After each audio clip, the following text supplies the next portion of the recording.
Well, hello and welcome to the third episode of Lorekeepers. I'm Darth Sebius, and with me for the RPG episodes is our DM, GM, Guru, Corruption Points. How you doing, buddy? Guru, I'm flattered. Well, Yoda, if you will. I'm more flattered. And we are, yes, so apologies for the last episode, which was going to be a fancy view.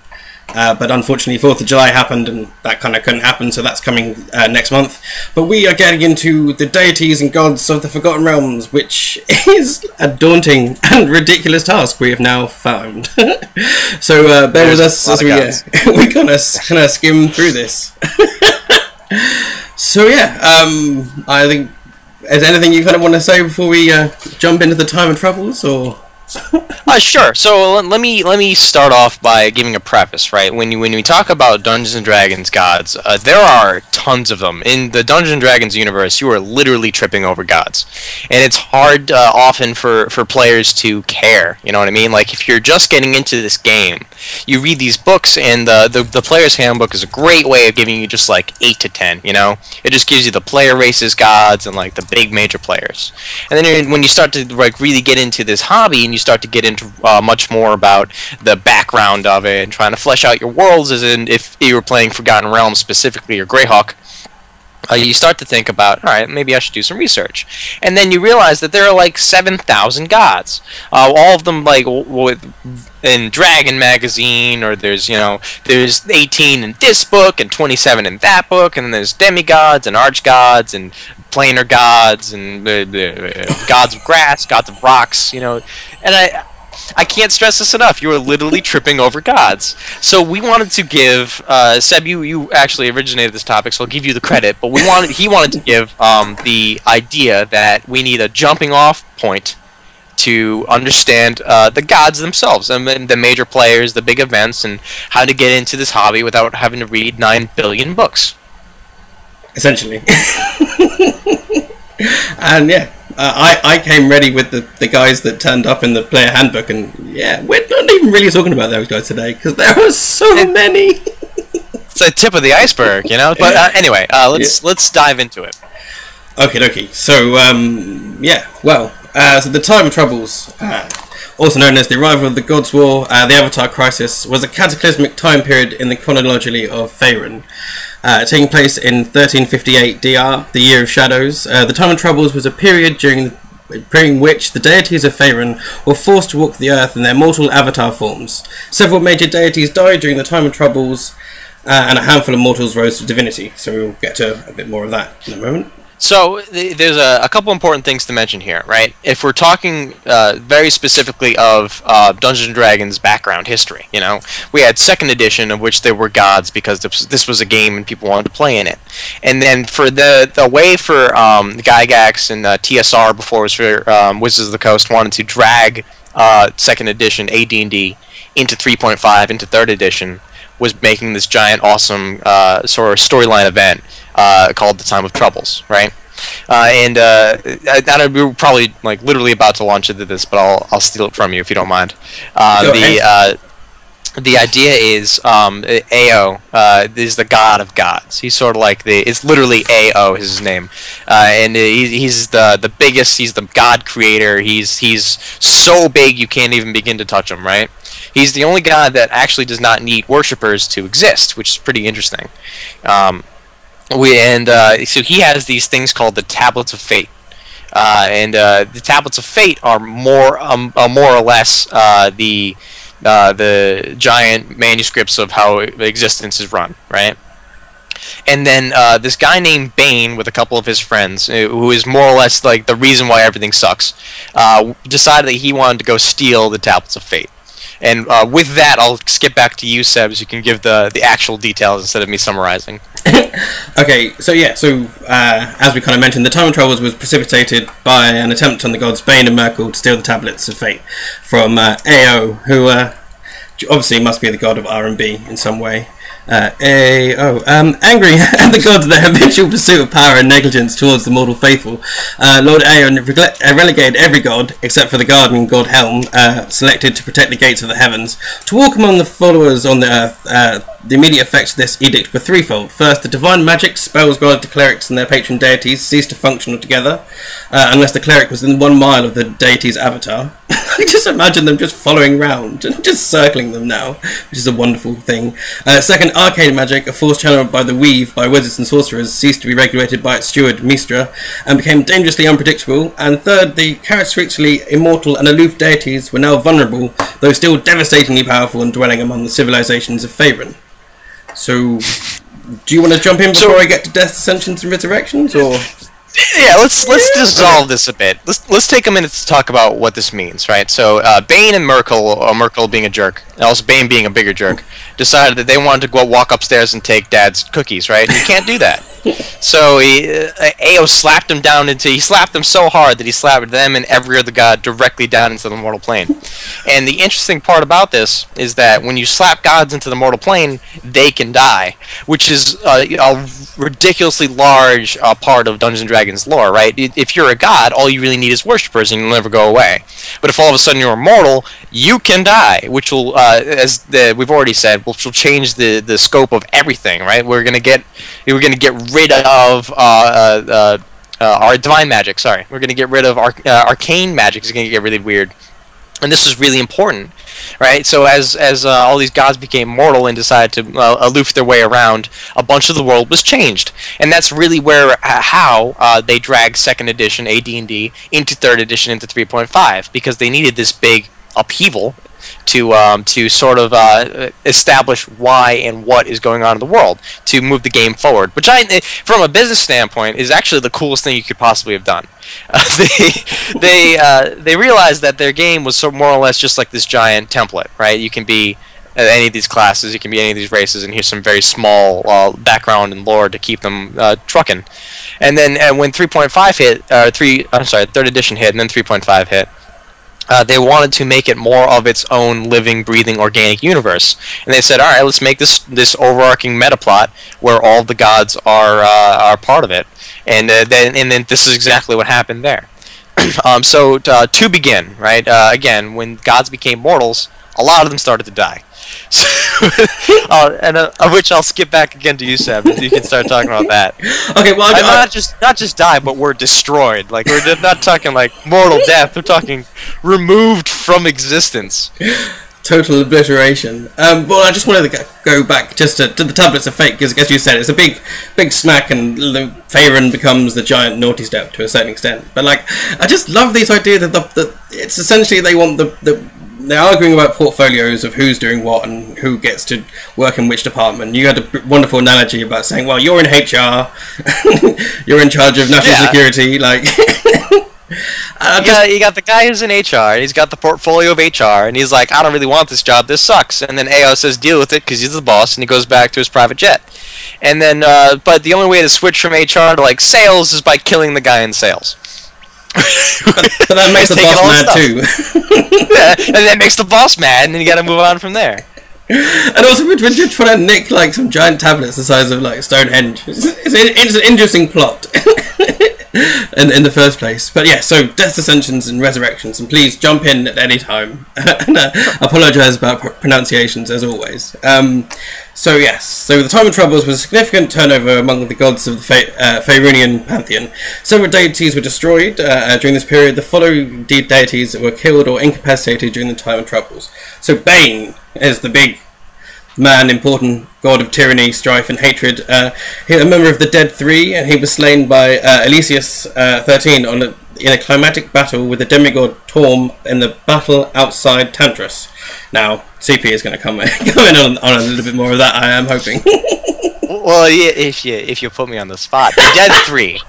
The Dead Three is the name of 3 people before they were gods, believe it or not. They're all just mortal adventurers, which were Bane, the guy we're talking about right now, Baal, the antagonist of Baldur's Gate, and Merkel being the third of the Dead Three. They were just people, and then they did such a good job that they were ascended to godhood, more or less. and Bane being the reason that everything sucks. They were called the Dead Three because they all died during the time of Troubles. So Bane, Merkel, and Ball were all killed during the time of Troubles. Awesome scenes. But just an interesting thing on Bane. Apparently he first appeared in Dungeons & Dragons as one of the deities in the first edition Greenwood's article, Down to Earth Divinity, in Dragon number 54 in 81. Just to make it look like I know a clue what I'm talking about. I do admit I'm a noob, but I'm learning and trying to help you learn. So Baal, intermediate god of murder, was slain by the young mortal Sirak with the sword God's Bane. However, Baal was foreseen his own death and had populated Faerun with his progeny, the Baalspawn, in a bid to resurrect himself, as explored in Baldur's Gate. And I know CP loves this, so I will give this to him. Better known as the greatest resurrection plot known to man. I know I'm going to die. It's prophesied that I'm going to die. So I'm going to impregnate as many women as possible with evil babies. That is the greatest thing I've ever heard. I love it. How evil can you be? You're like, well, I'm gonna die, so I'm gonna make 8 billion bastard children and make other adventures deal with it. That's the greatest. Who thought of this? That guy deserves like every promotion. He should just get jump straight to the top of the evil scale. He's really, really good. It's an interesting fantasy take on Sophie's Choice. Yeah. So yeah, you're excited about all of Baal's semen and vengeance and all that stuff. Let's. Do you want to talk about Sirak now or later? Sirak's kind of a big deal. Okay, well, we can talk about Sirak if you want. No. Let's wait. We're moving on. Okay, alright, awesome scene. So, Ibrandul, a lesser god of the caverns, was destroyed by Char, who still masquerades the dead deity. The absorption of the caverns and the Underdark into Char's portfolio had attracted the wrath of Loth, who desires dominion over these realms. So here's something I wanted to talk about, because this is important, and it's very much the stepping ground, the beginning of where more or less all this crap starts to happen, right? So Char is actually the twin sister of another god named Selyun. I really hope I'm saying that right. And Selyun being the Lady of Silver, the Mood Maiden, the god of light, right? The goddess of light. Char is the mistress of darkness, right? The two of them were the first gods created by AO. He decided to create light and dark as the very beginning. And when light and dark were created, the two of them made another god, which I'm trying to look up the exact... Oh, here it is, yep. So the creation of the Shadow Weave made Char the eternal goddess of the enemy of the goddess of magic, Mystra. Mystra was created when between Char and... Selyun.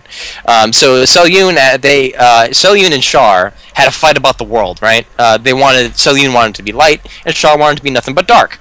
Char lost this fight, and she got really, really angry, and she vowed to kill a whole bunch of stuff, which including Mistral. Mistral being the more or less offspring of Char and Selyun, not literally, but she was created. Out of the two chunks of their magical power, right? And Mistral immediately aligned with Selyun, right? Which is why she won, which is why Char lost, which is why Char left, which is why she was really, really angry and wanted to kill Selyun later. And this is again incredibly important. Mistral eventually becomes the goddess Mystra, which is one of the biggest goddesses of all of D&D, which I'm sure we're going to get to. But I wanted to point this out. Well, in awesome scenes. We're getting to Mr. in just a moment, but we are getting to my favourite bit. This is going to be probably the most exciting and angry moment of this entire show. So, Monda, demigod of Decay, was slain by Finder Witherspoon. Now, please, CP, please talk to me about Witherspoon, your favourite character of all of them. I believe his real name is Reg Dwight. So let's talk, okay? Let's talk for a minute. We're talking. Let's rap. Let's rap. Let's assume that you're the demigod of Decay, right? So you're a big deal. You're up there on the big deal scale, right? It means like at any given time you can just like decay things down to death. You are the leader of shambling mounds. You're the leader of Darkspawn, Deep Spawn. Sorry, Darkspawn's Dragon Age, and like Kigarth or something from 40k from Warhammer. You are the Jolly Plague Father. You are Nurgle, right?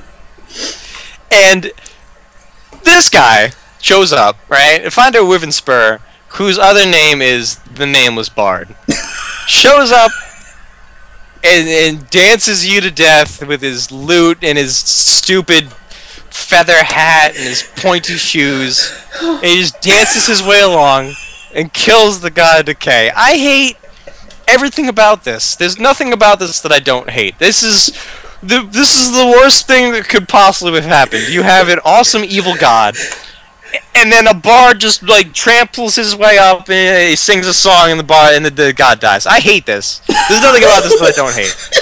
There's nothing about this I don't love. He is the worst, the absolute worst, like, death of any god. It's like, I'm an awesome evil demigod. Oh no, a citizen's gonna sing a song at me, better go lie in this grave. I hate everything about it. I really do hate this. I just see Elton John in the pink suit with the big glasses, just playing Pinball Wizard or something while taking out Nurgle. Oh, sorry, Monda. But yeah, it's a wonderful, wonderful moment. Spur has like the stupidest like history too, right? He's like he worked under Selyun and is close in his relationship with another human called Joel the Rebel Bard. It's just so bad. It's just oh god, it breaks my heart. They're like everything is so cool and then bards come and ruin it. It's the story of my life. Bards ruin everything cool. I don't know if I can carry on. Oh man, you're killing me. Okay, well, let's just take a moment to compose ourselves. Take a deep breath, and we can move on. Okay, and we're going to come back to him as well. So, Mystra, greater goddess of magic and among the most powerful of the gods, was in turn destroyed when she attempted to bypass Helm on the celestial stairway. Helm clearly doesn't like being pushed out of the way when you're trying to get upstairs. This is really cool, right? This is very much a, if I can digress for a minute, just to draw people in. Loki is the god of mischief, right? Everyone knows Loki because of either through the Marvel movies or Norse mythology, right? He's the god of mischief. All he can do is cause mischief, right? He is forced to be the god of mischief. He can't not cause mischief, which is the coolest thing ever. I've always liked that as a trope, right? He's is a god of a concept, and he can be nothing but that concept. So Helm is standing in front of the celestial stairway, and Helm was told by Ao, you can't let anyone pass. No one can pass by here. And Helm, he's the watcher on the walls. He's the guy that stands. He's the vigilant eye. You know, he's the god of paladins before others, which we'll get to in a second. And Mystra wanted to return to the celestial stairway to go more or less go back to heaven, and Helm said, "No, you can't do that. I'm not allowed to let anyone past here." Right, which is like the coolest thing ever, right? So she wants to go back up to heaven because she believes that she knows where the tablets are, and she wants to go help out Ao to get them back. But Helm won't let her pass because she doesn't have the tablets with her. So he immediately just slays her on the spot because he's destined to do it, you know. And I like this. I love this trope. Like everything would have been fine, but Helm has to watch and he has to stand guard, and Mystra can't wouldn't allow him to stop her because she's so obsessed with doing the right thing. It was so cool, you know. Like she's like, listen, I can go help him out. I can help out Ao. Just step away. And Helm's like, nope, can't do that. This is what I'm meant to do. And I really like this part. Like, things could have been good if the gods weren't so gaudy, which is like, and I like that a lot. I really like that trope.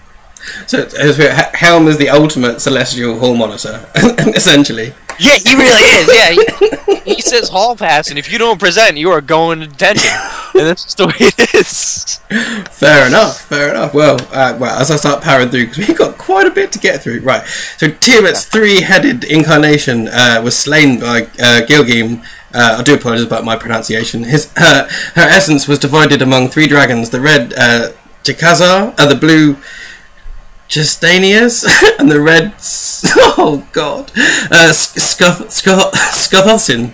I do have a speech impediment, just so you know. Jezkar consumed the other two and was subsumed by Tiamat. The Dragon Queen then destroyed Gildoom and late in the Gods War. So yeah, dragon names and stuff. Do we have any more on that, or are we just chugging? I don't have anything to say about this. No. I know that's bad. I just really don't. They're cool, and they're all very much part of the setting, but they're just dragons, you know. Awesome scenes, and I'll just thank you for the love and the understanding in the chat room about my pronunciation. I love you all. So the Red Knight, a little-known servant of Tempest, appeared as an avatar and possessed the mortal Caitlin Tyndall Bloodhawk. She was led a group of adventurers called the Order of the Red Falcon in battle against the horde of monsters in the Tather. Anything? Or yeah, this is another thing we can just move on from. Yeah. This is very much the book.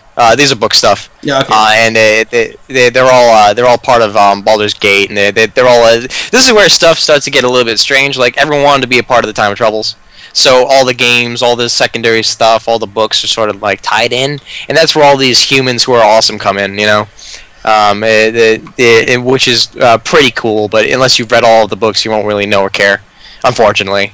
Okay. Well, I'll chug and I'll pause between, and you can just jump in and stop me if we're going to stop. Yeah. Sure. Yeah. Yep. So Torm, demigod of the patron deity of paladins, was annihilated by Bane with his dying breath. He was later resurrected by Ao because he was the only guy who did his sodding job and fulfilled the obligations of his portfolio. Now, this I want to ask you, is he really the only god that is doing his job? Not other one. And also, what's Ao doing? He's I'm just delegating this shit. I don't care. More or less. So here's the beef, right? The idea is that everyone is doing their job, but they're not doing it in such a way that Ao likes. Right, so Helm again did his job. His point was to stand there. He stood there, and that's what he really means by doing your job. No matter what reason or unbelievable predictions or possible good that can come from it, you gotta do your job, and that's what the boss likes. In that, right? It was Torm. Torm did his job. He was being a good guy. That's all he really needed to do, and that's why he died, and that's why he was resurrected by Ao. Ao realized that he's doing such a good job that he just had to do what he had to do. I like that. You did your job. You can live. Good times. Now this is a couple a real quick interesting thing, right?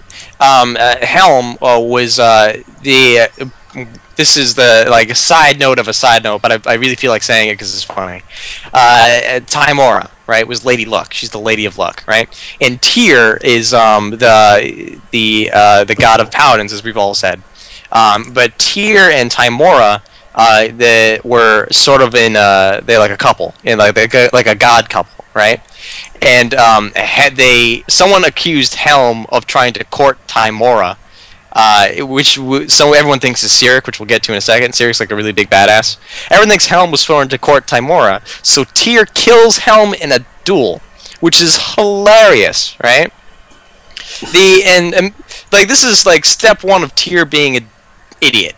Right, so Helm he's passed a note to Tymora in class that said want to be my friend, yes, no, circle one, and Tyr intercepted the note and he's like, what? And then he went and just killed the crap out of Helm, which was really, really funny, right? So step one of being ridiculously awful. Then step two is when Ao slapped everyone down into the mortal realm. Tyr said, I don't think that's a really good idea, and tried to question Ao. And Ao said, no one questions the boss, and stabbed out his eyes, which is awesome, right? He's literally he blinded the god, and for embellishment. I'm not sure if he actually stabbed out his eyes, but he did blind him, so I'm going to say he stabbed out his eyes, right? Which is awesome. It leads to an awful trope, and everyone get ready your womp womps as soon as I say it. Because Tyr is the god of paladins, and paladins are the virtues of justice. Tyr is justice, and justice is blind. So afterwards, Tyr right before the Spellplague, Tyr hands over all of his paladin powers to Torm, which is where we are, right? Torm being then the deity of paladins, because he realized that he sucked so much throughout his life that he should probably just lend it to someone else. And that's how Torm became the god of paladins, for an incredibly long-winded and extraneous story that no one asked about. That's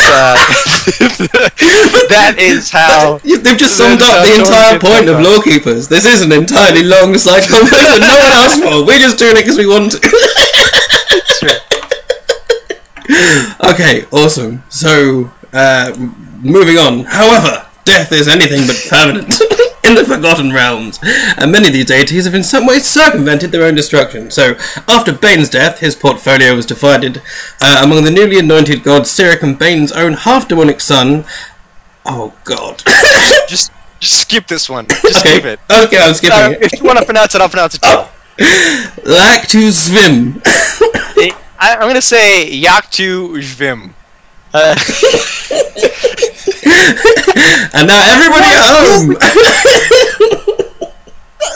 It's like you open up like a thesaurus and you just point at letters until you put a name together. Like someone was really, really, really bored and like, what's the most ridiculous name we can give this guy? Ugh. That it was really frustrated Scrabble players. Yeah. Okay, deep breaths again. Okay, right. Upon the death of that guy, upon the death of one of the greatest forces of evil in existence, all of Faerun breathed a huge sigh of relief. And however, in 1372, Dr. Bane was resurrected, destroying that chap and re-establishing his church. Yeah. Yeah. At that point, Baal has already foreseen his own death, and he did his whole repopulating thing with his Baal spawn, as we've mentioned before. Cause that's always fun.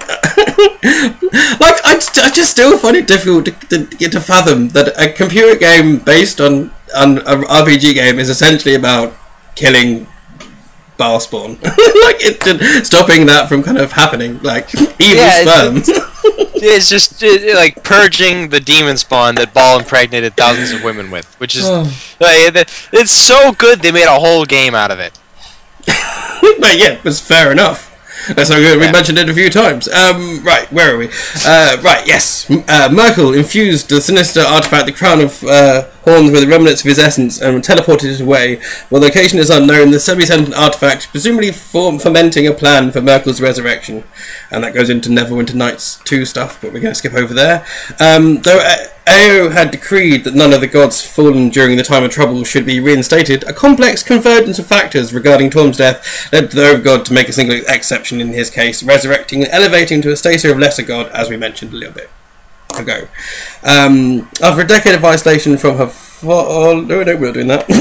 Furthermore, a section of mortals were actually chosen by Lord Ao to ascend to the heavens and fill the void that other gods left. So, namely Sirak, a petty sadistic mercenary, slew Baal with the sword God's Bane, which was actually the god Mask in disguise. We're going to talk about that in a moment. After the end of the Time of Troubles, and he was granted control of nearly all the portfolios of the Dead Three by Ao, making him previously the most powerful of all the gods. So, this raises a number of points. First of all, if he's a petty sadistic mercenary, what's Ao doing? Like, what's A up? Well, and not all gods have to be good, you know. And indeed, after Bane got dropped and Baal is gone, there has to be some gods of evil because no matter what, this is a full universe. Yeah. And in that, Sirak sort of rose up, and he's like a super badass, right? He's just a normal dude that decided that he wanted to be a great dude and started walking around with all these other people. He was part of the Dead Three, being Bane and Mistral. I'm sorry, maybe Merkel. Yeah, it's Merkel. I'm sorry. Bane and Merkel, where they were all the Dead Three, and it was Sirak, Bane, and Merkel. But Sirak, who is like the awesomest dude ever, got this sword called God's Bane, which is actually another god as a sword, right? It's like inside the sword was a god. His name was Mask. What's not? And it sounds exactly like it's spelled. Yeah, right. and he's neutral evil, and Sirak himself is neutral evil, right? So it's all of these, like, I'm gonna do whatever it takes to get to the top, which is not all there is. Sirak is his whole thing was causing discord. He's the god of chaos. You know, he wants to spread strife around Toril, which is awesome. You know, he's sort of like the patron saint of assassins and rogues, which is really cool. And in almost every single like large event in 3.5, and I'm sorry, large event in Dungeons & Dragons lore, Sirak has a hand in. He's just that awesome. He was for a very small period of time, as you said, the most powerful god because he had everyone's portfolio in his dump truck. He was just carting around and killing people. He's just awesome. The word portfolio is too much for me to take. I've got this image of like city bankers with like the red braces and the blue shirts with the white collar, like just playing on their like PS Vitas and just like with their it's just this image. Portfolio is just an awful word. Or like real estate, like a hardcore blazered real estate mom. Like that's me trying to get down with the Americans there. I don't know if that came off well or not.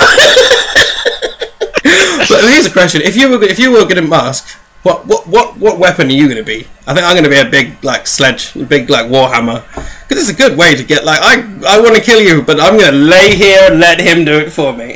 Like that came off a little bit different. If I were masked and I were a weapon, I would have been like a giant pointy shoe. But the end of the shoe is like a sword, right? So like, you better watch out. I'm gonna kick you really hard. And people are like, whatever. And then a giant sword just jumps out of it. They're like, oh, my folly. I've never seen this coming. Like, I can see the fact that he has a sword is pretty cool. You know, the fact that Mask was he's the god of more or less like illusions and crap like that, and he's such a god of disguise and illusions that he became an illusion. Like, he's very much a sword. He's there to help Sirak get better. And in that, right, he after Sirak gets super duper high, he wants to kill Sirak off, and all of that leads to a whole bunch of bad things happen to Mask himself because you just don't touch Sirak. The guy is too good. MVP, yeah, that's what we were saying. Yeah, he's the MVP of gods. I'm loving what Shadowbird 712 just said. Mask, the original method actor. Yeah. So right, we'll find out where we are. So, woohoo! We are right.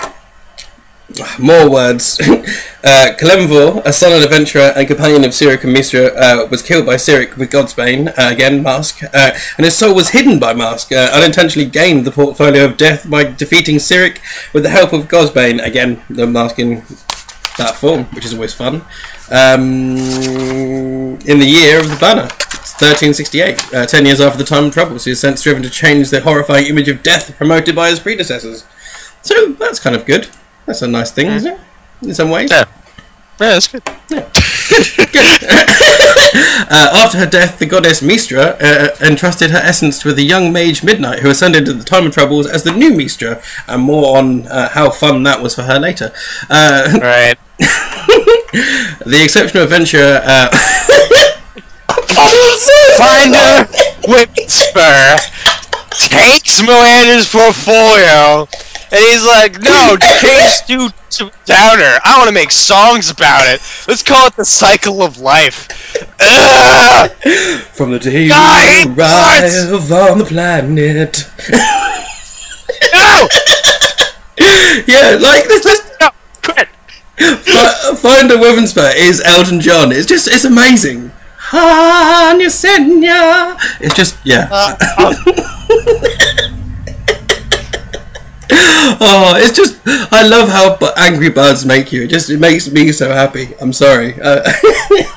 So, finally, Lord Ayo lifted the barrier that prevented Mulhorandi God Kings from returning to their divine selves on the outer planes. The physical incarnations of Mulhorandi gods departed Faerun and left governance of the Empire to mortal rulers under their guidance. Which kind of brings us to the end of the time of troubles and sort of moving still within the era of upheaval, meandering our way towards the Spellplague. Is that right? Yep. Yeah, awesome scenes. And also I realised I had pretty pictures of gods that I haven't been showing, so there's some gods. This is an artist's impression of Ao and Bane. Like, Bane's ripped. Like, Bane's not messing about. He's got like a 70-pack. Look at that. That guy's ready to go. He's definitely been watching Spartacus. That's what I think is happening there.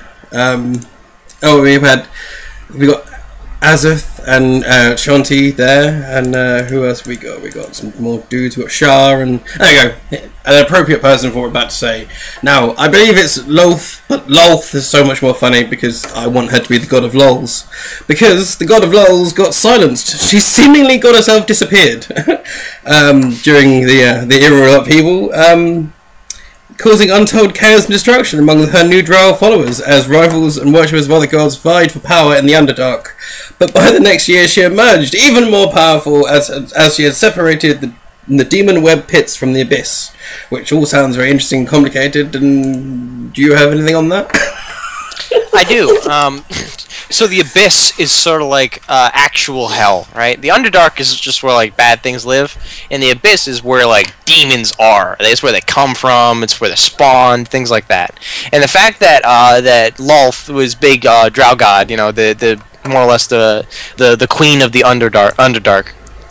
She disappears, and all the Underdarks starts to go crazy, right? And then she comes back and she takes the demon web pits, which is awesome, right? It's this weird webbing that's formed with planar materials out of spiders and drow, right? And so Lolth realizes what she's all about and decides that she's going to go get a whole bunch more and comes back with it, right? And the demon web is and more or less she has a portal that leads from the demon web to the abyss to get more demon web because she wants it, and that's really all there is to it, right? She moved her realm from the abyss, like she was more or less living in the abyss during the Silence of Lolth, and she moved it from the abyss to wherever she wanted it to go. Lolth is really one of my favorite antagonists. I almost always throw Lolth into the my campaigns because I think she's awesome. You know, like you have this awesome badass evil spider lady, and then everything about her is just she makes sense. She runs this super awesome cult and culture of women warriors and underneath the world, and no one really understands the Drow. They're just inherently evil. Everything about Lolth is really, really cool to me, and I like the fact that this entire period was just her getting stronger, but she didn't tell anybody, so everyone freaked out for a while, and she just came back with more power, which is really, really an excellent plot for Lolth to be working within. So it's kind of like, I heard you like demon webs in your abyss, so I put abyss in your demon web so you can abyss while you demon web, basically. You can demon web while you demon web, yeah. You can spider while you spider when you abyss in your abyss. Awesome scene. Does she also a bit of a fan of Saba, I understand. She played a 3-year-long game with Illustri and saw the deaths of all but one of the Drow gods. So and she sacrificed redeemed those Drow not tainted by Wendena's blood and Corellian Lorethian, thus permitted that the souls of Illustri's faithful and newly transformed Dark Elves to enter Armador, Gawandar, and other survivors, reveals himself to be much more powerful deity than anyone suspected, and leaves to form his own deific realm. I love that deific is one of the most easy words we've had today. Yeah, deific. Come on, because that comes up every day. Oh, so should we spellplague it? Spellplague it. Let's talk about it. Awesome scene. So. The Spellplague, for pretense, was as much as the Time of Troubles was to drag the AD&D to 3.5, or 3rd edition 3.5. Spellplague was to drag 3.5 to 4th edition, and it was their big change. It was their time movement. They were their cataclysmic event that kind of made interesting things happen. And that's so the Spellplague. I'm sorry, Seb, you can take it. Oh, okay, yeah. Oh, awesome. Sorry, I was trying to be funny in chat, but I'm going back now. So the Spellplague was a disaster that struck realm space on the 29th of Tarsak on the year of Blue Fire, 1385 DR, and was caused by a mysterious assassination at the hands of Sirak and Char. With the goddess's death, the weave, the universal structure of arcane forces, convulsed. It continued for a decade, leading to the Wailing Years, during which arcane magic ceased to function. The planet of Toro was epically transformed. And the diviner Yaffle had a vision of this event and warbled a bit about a White Queen and other stuff. So yeah, and the breakdown of the weave was felt by all wizards all across of Faerun. And do you want to come with anything before we go on to the storm? Or let's talk for a second. Let's talk. Let's wrap. Let's wrap again. Let's have a wrap session. So we've already discussed that Mystra got demolished by by Helm, commanded by Ao. So how possibly could Mystra get demolished and then die? Which just comes up a lot. I have people ask me this a lot, like how the hell does that work? And the explanation is kind of silly, but here it is. So when Mystra died, back when Helm killed her, she transferred all of her power to this mortal woman named Midnight, right? Midnight was already one of the acolytes of Mystra. She was a pretty big deal. She was a great magician, etc. And so after Mystra died, she more or less said, "All right, Midnight, it's your deal. Enjoy." And then Midnight became the new Mystra, because gods are gods. They're just concepts. They're not particularly people, except for the time of troubles. So Midnight became the new Mystra. Midnight became the new Mystra, which is how Char and Sirak managed to kill her again, which caused all of this stuff to happen. Remember, Char being super angry about Selyun, and Mystra being one of the being from Mistral, being one of the original creations of Selyun. Char's whole thing was, I gotta kill anything Selyun likes. And Sirak, being the god of discord, really likes when things go wrong. So he killed it with Char to end the world and start the Spellplague. And now in freestyle, do that. The chat room is clamouring for some freestyle rap. Maybe later. Yeah, but we can have a go in the after show. Maybe we'll see. So yeah. On to the storm. The storm began over the Mahir jungle and Halra, and quickly grew in large size, with blue flames visible in the sky. It laid waste to the Halra due to heavy wild magic activity in the area, and Sespech and the Golden Plains and the Nagalands were transformed into unpredictable surreal space dubbed the Plague-wrought lands. Almost every part of Faerun was affected in the Spellplague, and certain areas were eliminated entirely, while others were created anew. Thousands of mages were either destroyed or went insane due to the collapse of the weave after Mistra's death in Comir, which can only be Welsh, surely, with spelling like that. A third of the war wizards were either killed or driven mad, though those survived forced to learn martial combat as well as a result of the disappearance of arcane magic. So yeah, that's one of the things that happened. Big deal. Big deal. Big deal's happening. No more magic for anyone. No more magic, and the idea of the magic being gone is obviously terrible, right? What are you going to do with wizards? What are you going to do with sorcerers? Especially since 4th edition has like 17 new arcane classes. This had to get itself fixed real quick. Moving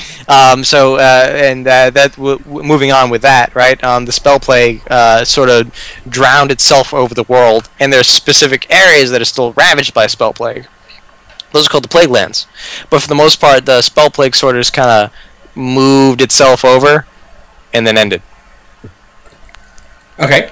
So I was going to sort of just hop over a few of the things that kind of happened, yeah?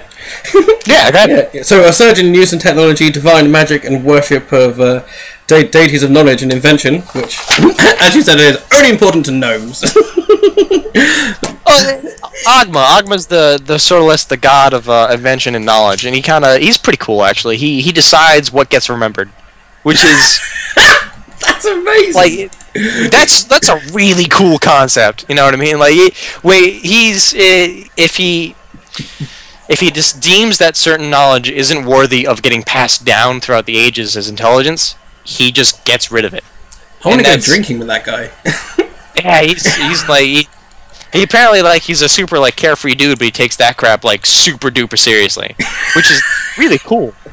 You're like, I'm drunk, man. Can we just chill out for a minute? I just don't want anyone to remember what a dick I was tonight. Let's not get deep. Yeah. It's my sacred duty. No.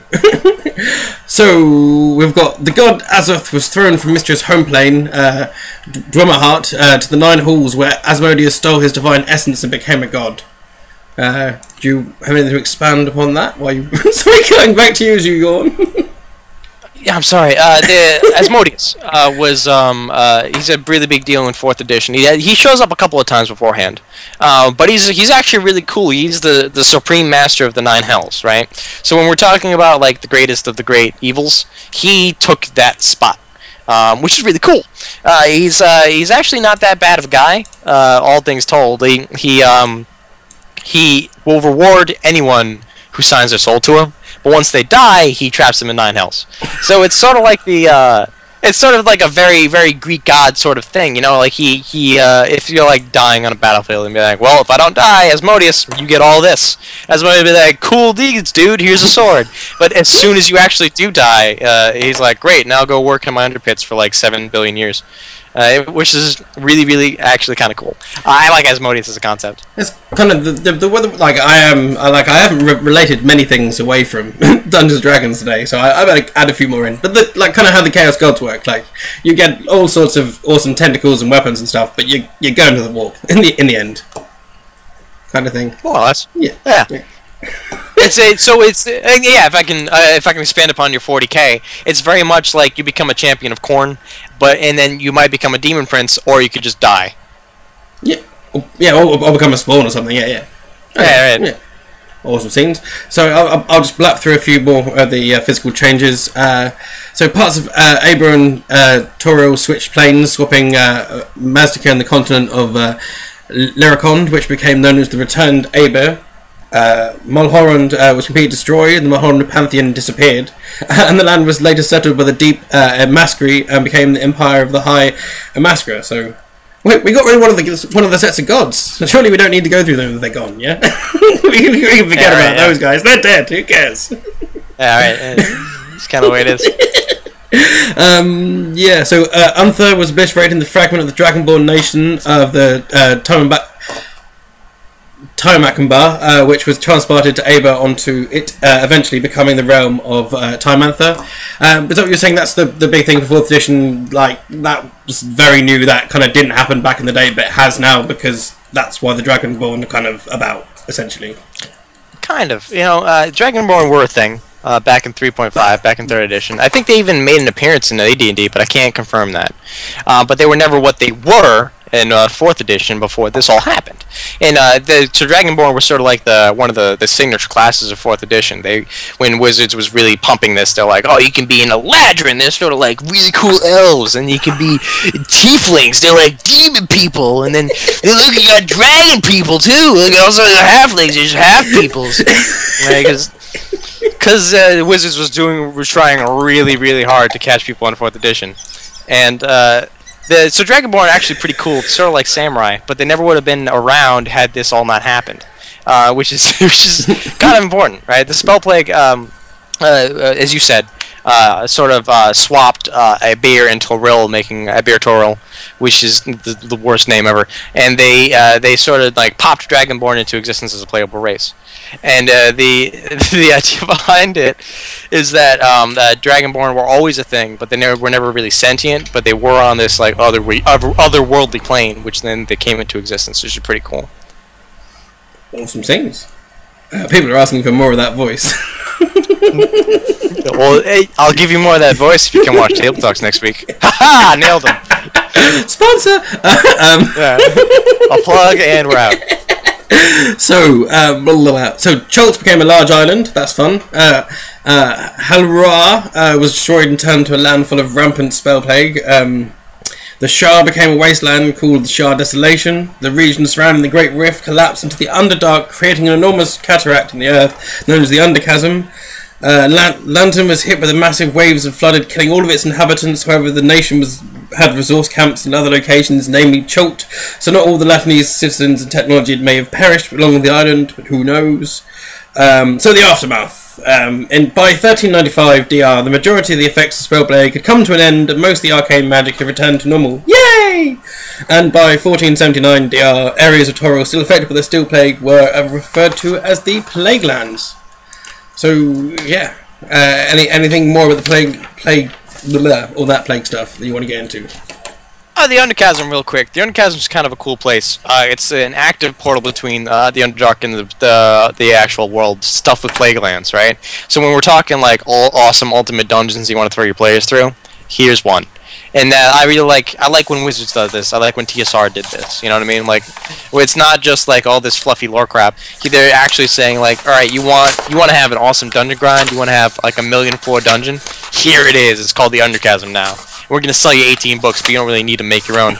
And I really like that when they do that. You know, I like when they come out and they give you this awesome beefy area for you to throw your players at. And the Under Chasm is that for me. And that's all I have to say about it. But I like what it is.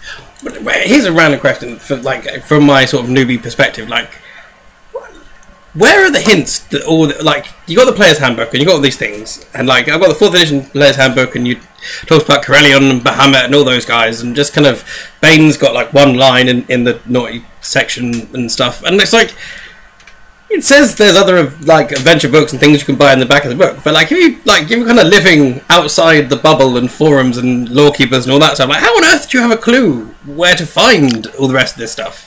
Like it seems odd. Especially when I'm gonna go back to the olden days, right? When you had like Trapper Keepers and you had Pocket Protectors, and you didn't have Google, right? It was tough, you know, when you're a dude and you're trying to figure out all this crap. It was very much a like you buy Dragon Magazine 280 whatever the crap, and you're like, oh cool, I get to learn about Bane today, and it gives you like 3.5 sentences, and it's like, if you want to hear more about Bane, buy Dungeons and Demigods. It's coming out in August 2004, and like whatever, and it's a $60 book, and that's it's all of this like cool lore stuff is very much how Wizards makes their money. You know, it's as much as it is the same with 40K, and like you have the codices, and you're like, oh man, all these Primarchs sound amazing. How do I hear more about them? And they're like, well, we have a line of Black Library books. You can come by, you know, like that's that kind of thing. Which is nowadays there are great things like, you know, what we're doing right now, and you can go on the internet and you can just sort of type things in and click on wikis. But before this, it was just misery. You know, there's absolutely nothing to, unless you bought every book like some losers did that had a bunch of money when they were kids. It would be really, really hard to find all this information, which sort of sucks. Fair enough, but that's answered my question. So, we've got about 10 minutes to go, and we've got 10 pages of gods to go, and we're barely even scratching the surface of them, so let's give let's give this a whirl. Alright, so do you want to do a lightning round? Sorry? You want to do a lightning round? You say the gods of races, and I'll give like a one-sentence thing about how I feel about them. Okay, so yeah, right. We already mentioned Ao, he's the overgod. Azeth. One word. Yeah, couple of words. That's what. Yeah. This is gonna be fun. How many can we do? Yeah. I got nothing to move on. Okay, great. Bane, we did him.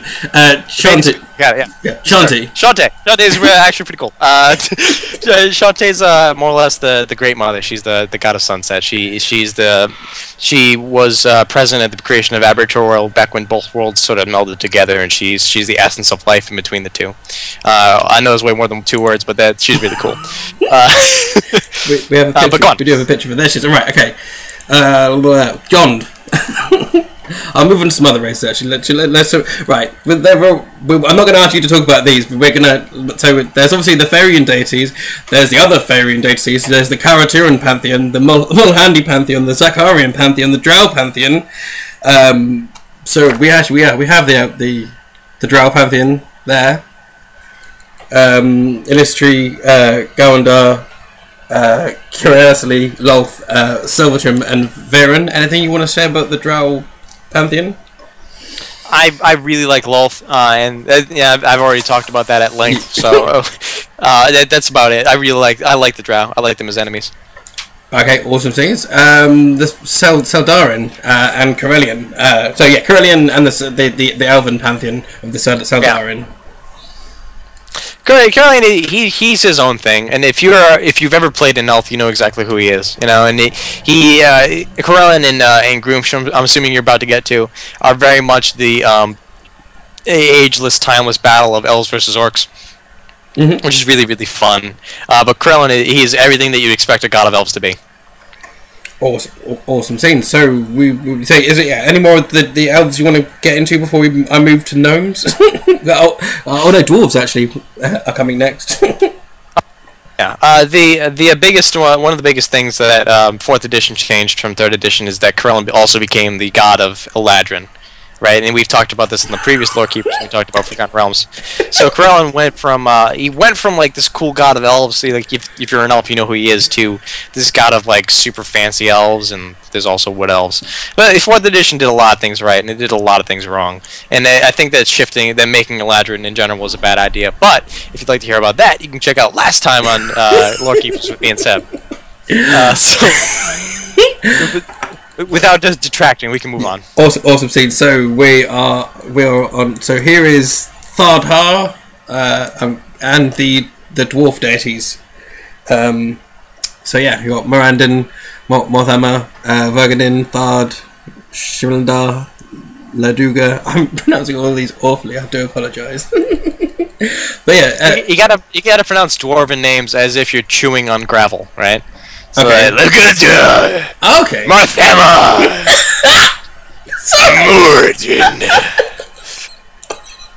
Vergadin. And you gotta really stand. You gotta get that. You gotta get that Nick Nolte in there. You know. Oh man! Oh, I can't believe we nearly didn't do this. I really needed this today. Oh man! Right, giants. So Moradin. Sorry, Moradin. Talking about the actual thing we're talking about.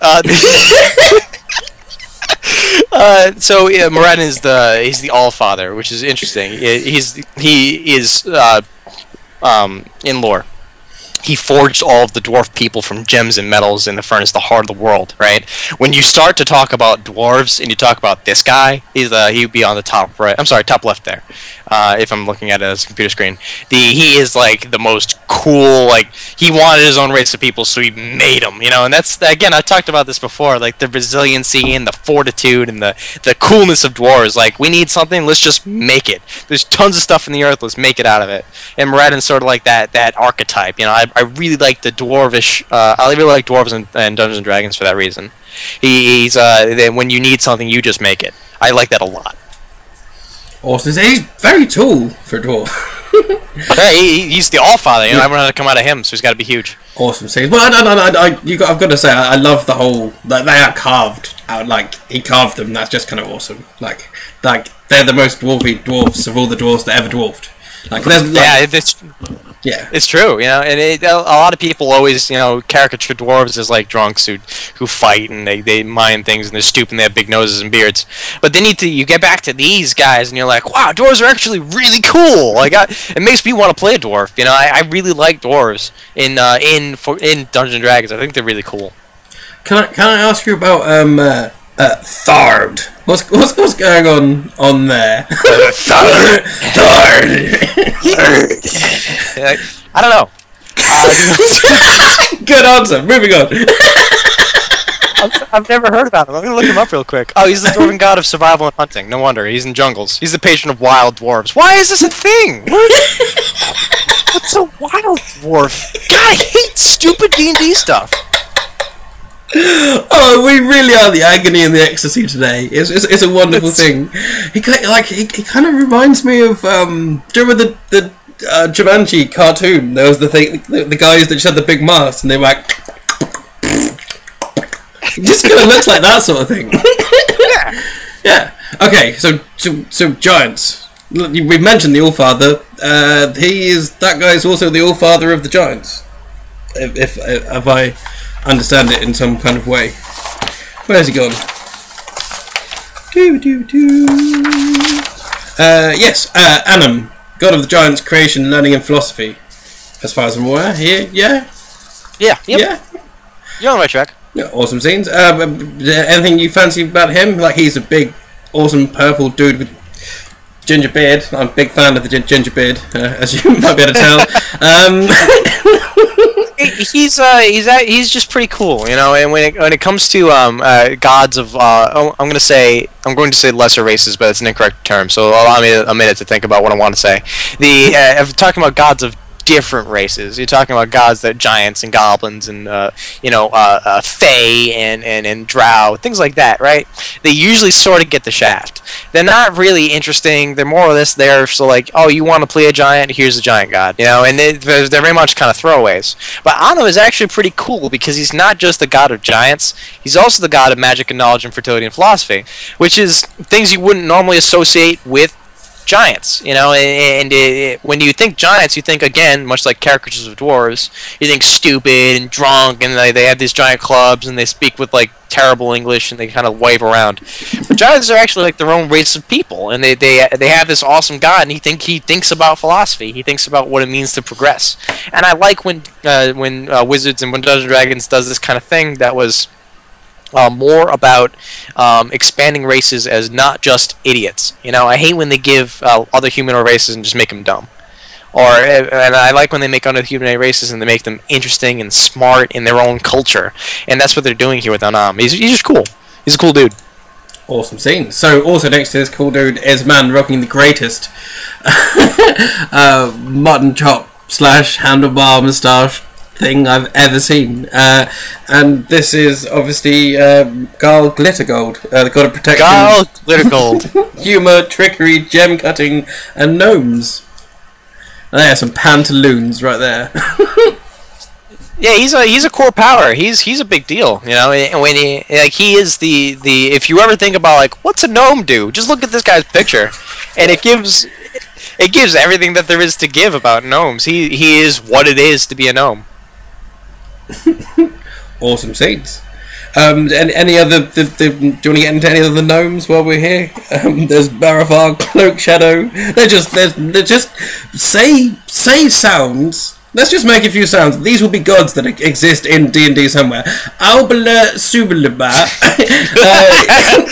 is the god of hating bards. No, that's Corruptius Pointicus. Corruptius Pointicus, god of hating bards.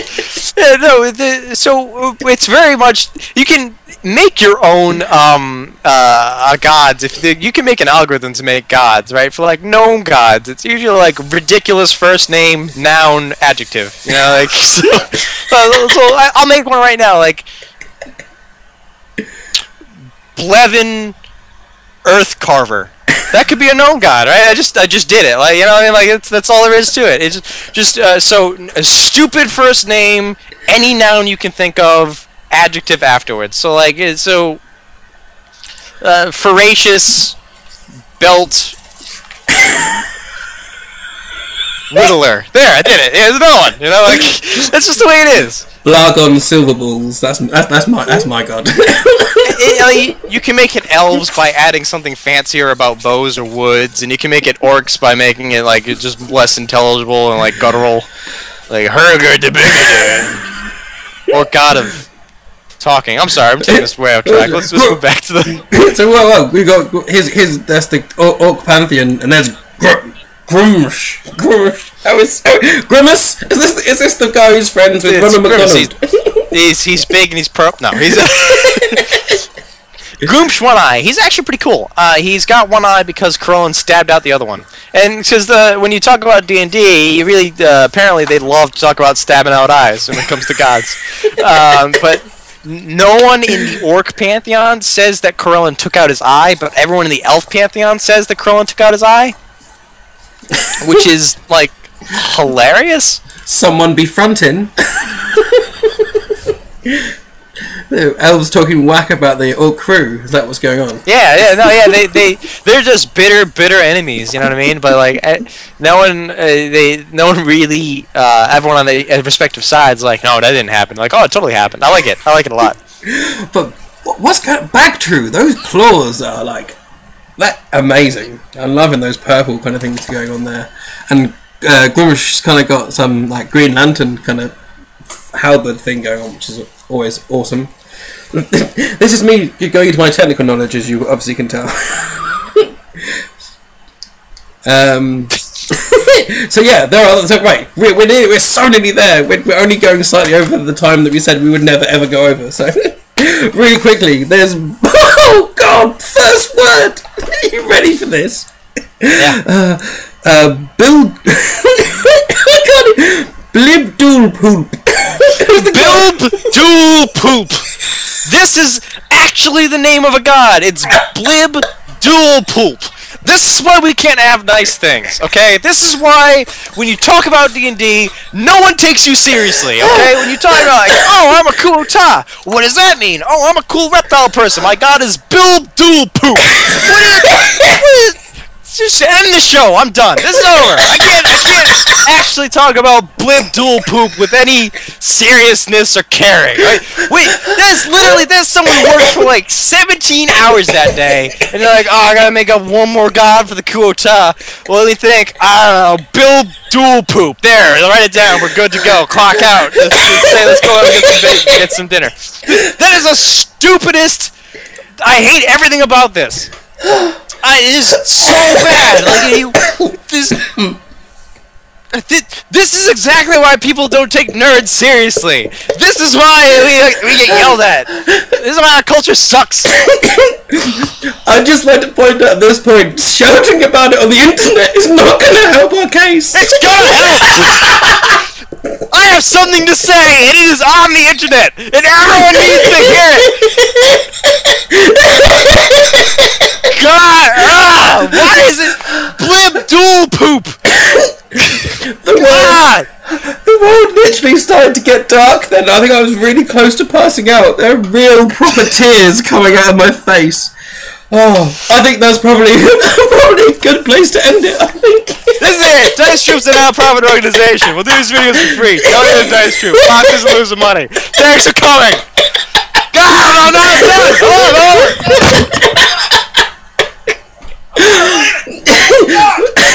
We may one day have corruption points back next month, but next week Brett and I and possibly Toxic will be back with a Warhammer 40k Lorekeepers.